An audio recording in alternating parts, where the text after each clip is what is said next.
Hello, I'm Ron Strickland. This webcast is one of a series in which I'm offering some comments on topics from the courses I teach in literature and cultural studies. This particular installment is one of a group on Toni Morrison's first novel, The Bluest Eye. In other videos, I've said some things about the novel's structure, its narrative strategies, and stylistic features. And I've discussed Morrison's theme of racial self-loathing as it's developed in the consciousness of a young African-American girl called Pecola Breedlove and witnessed by her friends Claudia and Frida McTeer living in a small city in Ohio in the early 1940s. Here, I want to look at how Morrison embeds her treatment of racial self-loathing in the context of a Bildungsroman, or coming-of-age story. Morrison juxtaposes acute experiences of racial self-consciousness, racial self-loathing, to the fears, anxieties, curiosity, and fascination experienced by these girls as they make the transition from childhood to adulthood. At the beginning of the novel, Pecola has been raped by her father.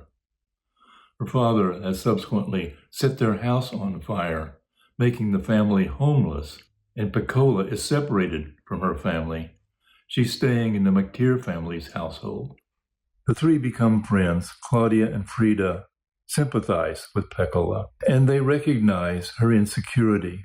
For example, they have a Shirley Temple cup that Pecola likes to drink out of. It's as though she associates drinking out of that cup with the white ideal represented in the movies by Shirley Temple.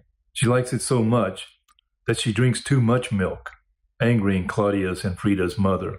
But they don't betray her. They don't complain. They protect her. In the novel, this minor crisis is immediately followed by a major coming-of-age moment. I'll read a few lines from near the end of the first chapter, where Pecola gets her first period. It's page 26 in the Random House Vintage Edition of 2007. "Let's do something," Frida said. "What do you want to do?" I asked. "I don't know. Nothing." Frida stared at the tops of the trees. Pecola looked at her feet. "You want to go up to Mr. Henry's room and look at his girly magazines?" Frida made an ugly face. She didn't like to look at dirty pictures. "Well," I continued, "we could look at his Bible. That's pretty." Frida sucked her teeth and made a sound with her lips. "Okay, then. We could go thread needles for the half-blind lady. She'll give us a penny." Frida snorted. Her eyes looked like snot. "I don't feel like looking at them." "What do you want to do, Pecola?" "I don't care," she said. "Anything you want." I had another idea. "We could go up the alley and see what's in the trash cans." "Too cold," said Frida. She was bored and irritable. "I know. We could make some fudge." "You kidding, with Mama in there fussing? When she starts fussing at the walls, you know she's going to be at it all day. She wouldn't even let us." "Well, let's go over to the Greek Hotel and listen to them cuss." "Oh, who wants to do that? Besides, they say the same old words all the time." My supply of ideas exhausted, I began to concentrate on the white spots of my fingernails. The total signified the number of boyfriends I would have. 7. Mama's soliloquy slid into the silence. "Bibles say feed the hungry. That's fine. That's all right. But I ain't feeding no elephants.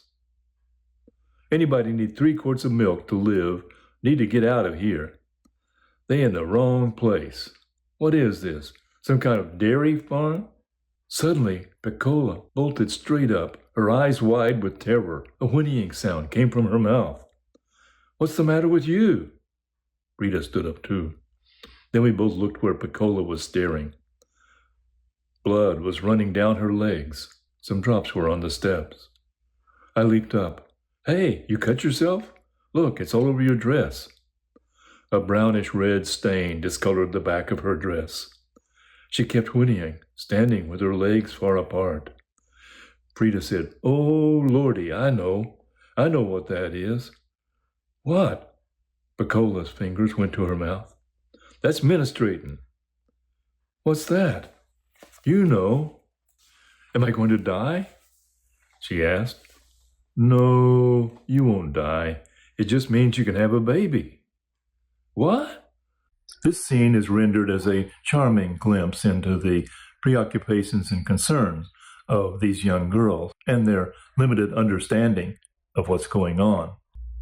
This tension between sexual awakening, sexual awareness, sexual desire, sexuality in general, and the prim and proper reticence about sex in the polite adult society is held in balance throughout the novel.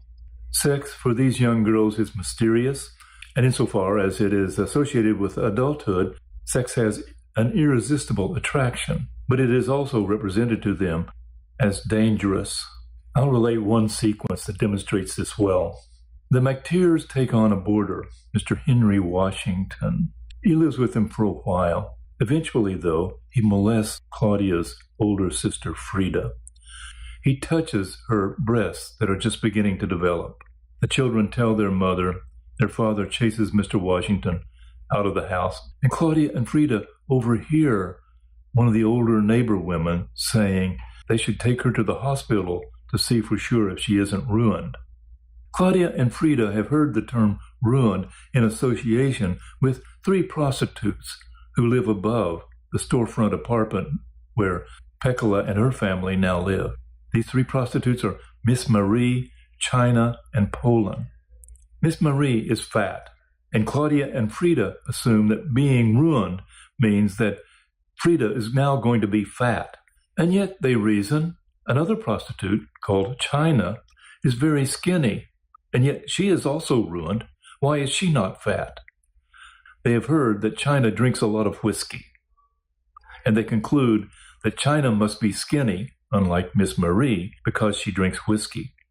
So the obvious solution occurs to them. Frida has to drink whiskey. But of course, there's no whiskey in their house. They have no whiskey and no money to buy any. Where will they get whiskey? Well, they recall Pecola's father, Charlie, drinks whiskey. They'll go to Pecola's house and get some whiskey. And so off they go. With that, I'll conclude this webcast. But as always, if you have questions or comments, send me an email.